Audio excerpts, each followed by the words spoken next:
Je vais vous parler maintenant de la dynamique d'un nous. C'est issu des travaux sur la dynamique de groupe, synthétisé et mis en perspective par rapport à ce que nous percevons sur le terrain. Ces étapes peuvent être un repère pour vous situer dans votre dynamique actuelle. Première étape, le pseudo-nous. Cette première phase est ce qu'on appelle une phase de pré-contact. C'est là où nous nous rencontrons pour les premières fois.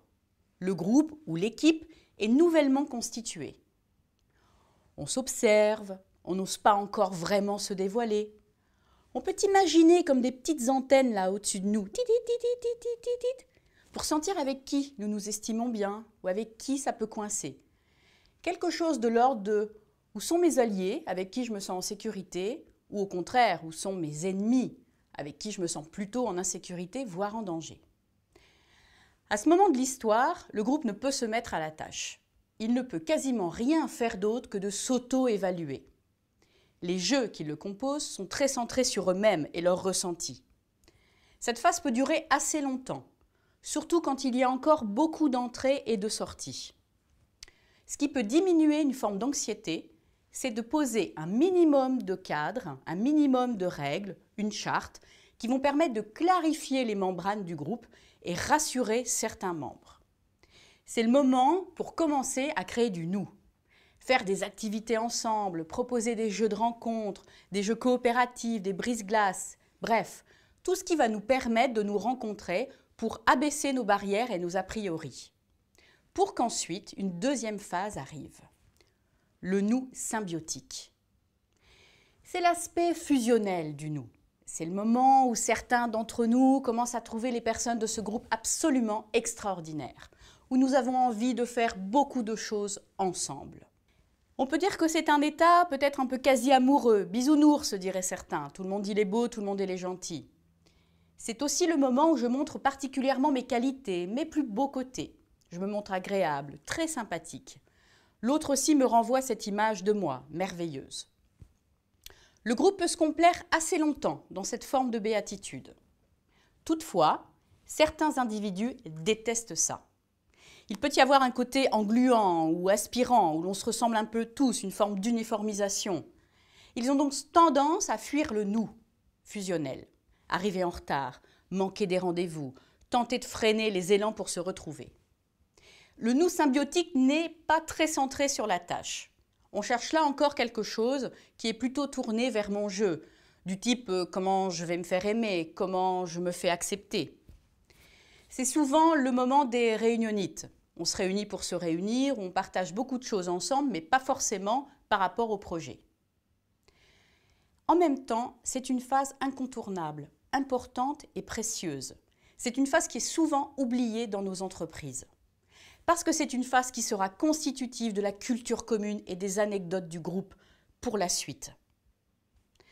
Si le groupe reste bloqué dans sa phase symbiotique, il aura difficilement la possibilité de devenir créatif et de se centrer sur la tâche, d'être efficient. Ceux qui n'aiment pas le symbiotique vont finir par partir, souvent de façon brutale, ce qui va venir questionner le groupe sur sa dynamique et sur le sens du projet. Certaines personnes, au contraire, vont chercher à tout prix à rester dans cette phase. C'est souvent là que les fameuses chartes relationnelles de bonne harmonie naissent, avec cette volonté un peu cachée d'éviter la phase d'après. Troisième étape, le nous conflictuel. Les leaders naturels vont émerger et pouvoir commencer à se différencier. Cette phase va nous permettre de nous montrer sous un autre jour, pour dévoiler nos côtés moins lumineux. Généralement, c'est une phase que les groupes souhaitent éviter, car la notion de conflit résonne parfois avec nos histoires passées. Parents divorcés, perte d'amis, séparations diverses. Il peut y avoir la notion que le conflit est mal et qu'il faut absolument chercher à l'éviter. Souvent, c'est là que le groupe souhaite créer des outils nécessaires pour ne pas y aller, type un cadre de sécurité ou une charte relationnelle, comme dit précédemment. Cela peut amener à ériger la bienveillance plutôt comme un diktat que comme un chemin ou comme une intention. Le cadre de sécurité permet non pas d'éviter le conflit, mais au contraire d'avoir des bases pour pouvoir le traverser. et tenter d'éviter les conflits larvés, chronique d'une mort annoncée d'un groupe. Dans un groupe, le conflit est nécessaire. On va y aller de toute manière, d'une manière ou d'une autre. Et là, comment fait-on? Si nous avons anticipé suffisamment ce passage, nous aurons les outils utiles pour le traverser. Le conflit pourra alors être fertile, vertueux et fécond. C'est un temps où nous sommes très bons pour accomplir les tâches, pour ce qu'on a à faire, très performants dans la mise en œuvre. Souvent, nous sommes très créatifs. C'est là où les jeux commencent à s'affirmer et qu'on commence à avoir un nous qui se constitue de façon différente. Un nous devient bien alors des jeux affirmés au service du projet. Le groupe en sort grandi et il y a une forme d'appropriation du projet, de vraies rencontres. C'est aussi là où l'on est plus authentique dans les partages. Une fois qu'on aura accepté de traverser, de grandir dans ce nous conflictuel, on va pouvoir aller vers la quatrième étape. Quatrième étape, le nous mature. Le groupe, et non plus uniquement l'individu, a trouvé sa maturité, parce qu'il sait qu'il est capable de traverser les conflits. Il sait qu'il est capable de travailler, de se dire les choses, de ne pas être dans le « je ne peux rien dire parce que je ne sais pas comment l'autre va le vivre » ou alors si je pose mon objection, comment cela va être vécu par l'autre. Le nous mature peut se dire les choses. La souveraineté commence à porter ses fruits. Je n'ai plus à me soucier systématiquement de ce qui se passe dans la tête des autres. Je suis en confiance que mes coéquipières, que mes coéquipiers pourront eux aussi s'exprimer. Je peux vraiment être au service de ce qu'on a à faire ensemble. Le nous devient alors efficace, créatif, performant. Le nous mature est aussi capable de traverser des sorties, voire des exclusions avec plus de sérénité. Nous pouvons alors passer à la cinquième étape, le nous équipe. Une équipe peut être un groupe où les personnes ont des échanges directs, où les tâches et les rôles sont répartis avec l'assentiment de chacun et dont les efforts collectifs tendent vers un objectif clair et commun pour tous. Quand par exemple, nous sommes en séminaire Université du Nous, c'est très intense, on travaille plus de 17 heures par jour sur les 3 jours. Nous sommes ici un véritable nous équipe. Là, chacun est à sa place, chacun son rôle, ça fuse, chacun prend des décisions dans les rôles qu'il occupe, on ne prend pas toutes nos décisions ensemble. Il y a de l'agilité, il y a une confiance qui permet que le séminaire se déroule et dégage de la puissance. L'équipe peut vivre des hauts, des bas, des joies, des régulations, mais elle est entièrement axée sur un but commun. Le niveau d'efficience est alors à son paroxysme. Et ça, c'est bon.